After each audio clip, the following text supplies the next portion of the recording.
Psalms and Proverbs for Friday, May 8th, 2020. Many names have a meaning and a purpose that are less arbitrary than we might think. Virtually all the names in the Bible have a distinct meaning. So too do the letters of the Hebrew alphabet.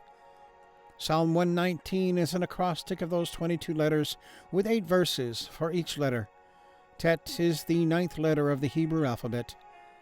Tet, the 9th Hebrew letter, has a literal meaning of basket or nest, and is the symbol of the good in all creation. It has to do with purity and impurity, teaching us to choose the good, and also the realization that even within the bad things that happen there is hidden good. Tet also represents femininity, pregnancy.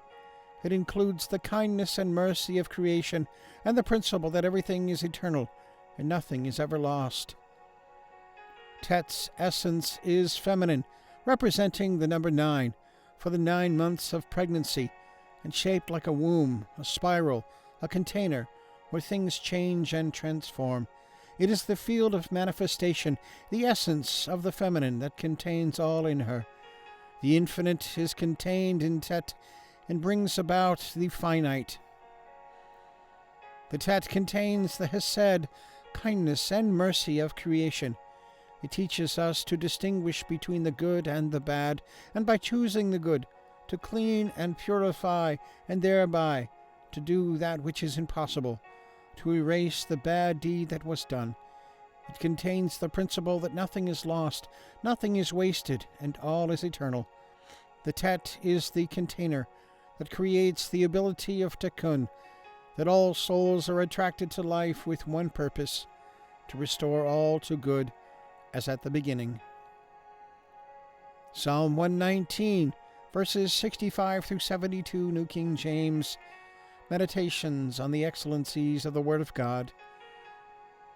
You have dealt well with your servant, O Lord, according to your word. Teach me good judgment and knowledge, for I believe your commandments.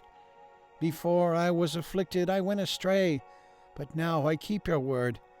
You are good and do good. Teach me your statutes. The proud have forged a lie against me, but I will keep your precepts with my whole heart. Their heart is as fat as grease, but I delight in your law. It is good for me that I have been afflicted, that I may learn your statutes. The law of your mouth is better to me than thousands of coins of gold and silver. Proverbs 29, New King James. Happy is he who keeps the law. He who is often rebuked and hardens his neck will suddenly be destroyed, and that without remedy. When the righteous are in authority, the people rejoice, but when a wicked man rules, the people groan. Whoever loves wisdom makes his father rejoice, but a companion of harlots wastes his wealth. The king establishes the land by justice, but he who receives bribes overthrows it. A man who flatters his neighbor spreads a net for his feet. By transgression an evil man is snared, but the righteous sings and rejoices. The righteous considers the cause of the poor, but the wicked does not understand such knowledge. Scoffers set a city aflame, but wise men turn away wrath. If a wise man contends with a foolish man, whether the fool rages or laughs, there is no peace. The bloodthirsty hate the blameless, but the upright seek his well-being.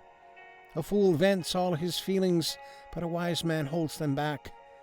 If a ruler pays attention to lies, all his servants become wicked. The poor man and the oppressor have this in common: the Lord gives light to the eyes of both. The king who judges the poor with truth, his throne will be established forever. The rod and rebuke give wisdom, but a child left to himself brings shame to his mother. When the wicked are multiplied, transgression increases, but the righteous will see their fall. Correct your son, and he will give you rest. Yes, he will give delight to your soul. Where there is no revelation, the people cast off restraint, but happy is he who keeps the law. A servant will not be corrected by mere words, for though he understands, he will not respond. Do you see a man hasty in his words? There is more hope for a fool than for him. He who pampers his servant from childhood will have him as a son in the end. An angry man stirs up strife, and a furious man abounds in transgression. A man's pride will bring him low, but the humble in spirit will retain honor. Whoever is a partner with a thief hates his own life. He swears to tell the truth, but reveals nothing. The fear of man brings a snare, but whoever trusts in the Lord shall be safe. Many seek the ruler's favor, but justice for man comes from the Lord. An unjust man is an abomination to the righteous, and he who is upright in the way is an abomination to the wicked. All right, and the links are there if you want to check that out. So give it a thumbs up and click subscribe. And leave a comment, question, prayer request. Love to hear from you. So have a good day. God bless. We'll see you tomorrow.